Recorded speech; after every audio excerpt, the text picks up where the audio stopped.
This was a milestone week. The first two US states officially voted to hold Bitcoin as a strategic reserve asset. And while the Senate dropped the ball on stablecoin legislation, the US Treasury Department might be more bullish on stablecoins than you and me.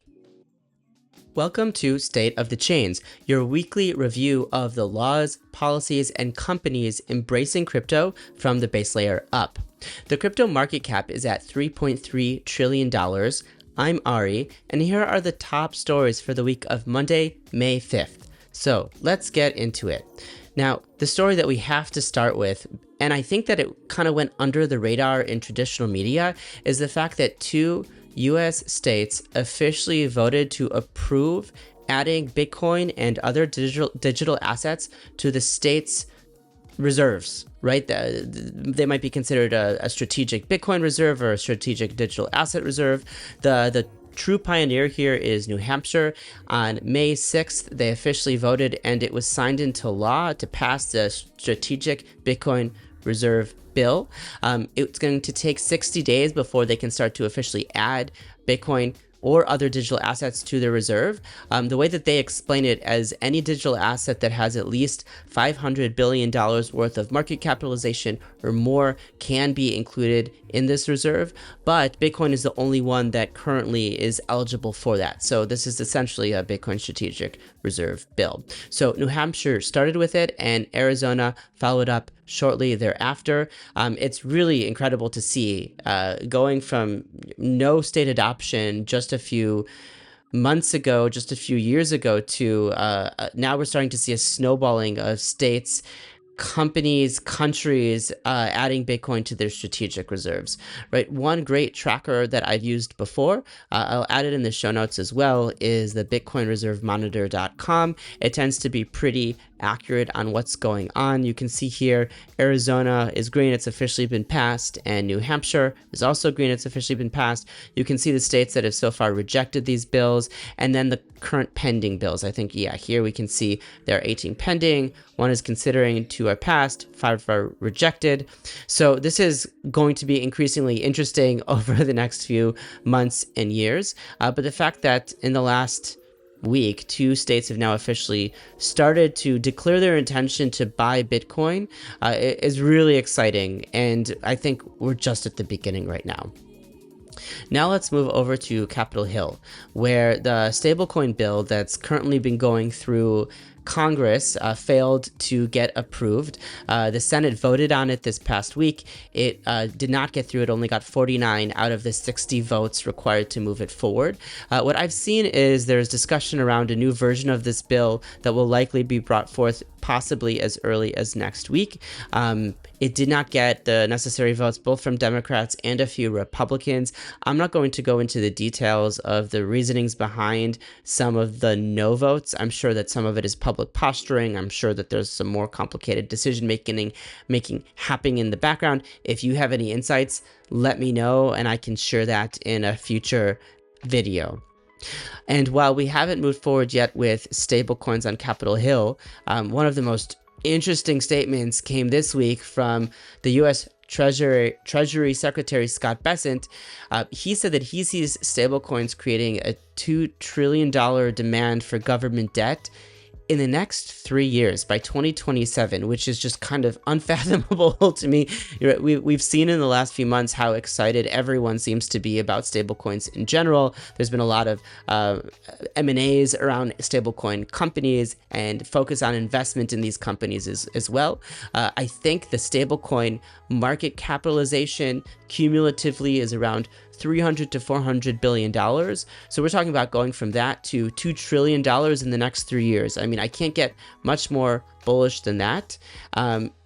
Remember, when we talk about stablecoin demand, we're generally talking about demand for access to US dollars, right? So by creating more ways for folks to access stablecoins, and in particular US dollar stablecoins, it allows for the US to export its dollars to more people and get around capital controls in countries that would otherwise not want its citizens to have access to more stable currency than what the citizens currently have access to, right? Especially in countries with, double-digit inflation or hyperinflation, the US dollar has been a safe space for them to hold on to their hard-earned money. So this is a really interesting and exciting space to see, especially because this is one of those things that everyone in the US, I would say everyone, but most people, the most reasonable people in the US can agree on, right? It's an opportunity to export US debt. It gets stablecoins, US dollar stablecoins, into the hands of those who need it most. This is a win-win for everyone in the United States, not just the crypto industry, but the US government as well. So I know that we discussed that the stablecoin bill wasn't passed this past week, or it wasn't moved forward past the Senate, but I'm pretty optimistic that things will move forward, because it's just it's an own goal if everyone can't get their act together to pass it, especially given the $2 trillion demand forecasted by the Treasury Department in the next few years. And while mostly we'll be focusing on policy at the government, at the country, maybe at the state level, we can't ignore the fact that Ethereum, the blockchain, just passed a massive upgrade this past week. Probably the largest upgrade since the merge a few years ago. This Pectra upgrade kind of doesn't provide everything for everyone, but something for most people. And what it means for average folks like you and me is that user experience is only going to get better. It will probably take a few months before we start to see how this impacts when you're sending or receiving crypto assets, or you're approving Web3 transactions on chain, but it will make the user experience better, and it will also probably lead to even cheaper fees when you're sending and receiving crypto assets, because the layer 2 blob space is doubling from 3 to 6, and we'll see probably even more expansion of abilities for layer 2s to post their blobs in the next upgrade as well. But what that basically means is there's less congestion for the layer 2s. Layer 2s like Base, Polygon, Arbitrum, Optimism, and many more. For those of you who use Ethereum on a daily or weekly basis, you'll be able to see cheaper fees.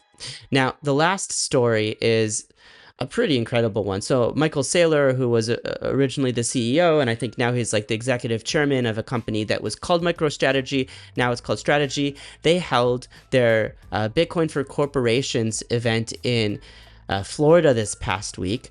There's a lot of great content. I'm going to include this link in the show notes, which is Michael's keynote speech.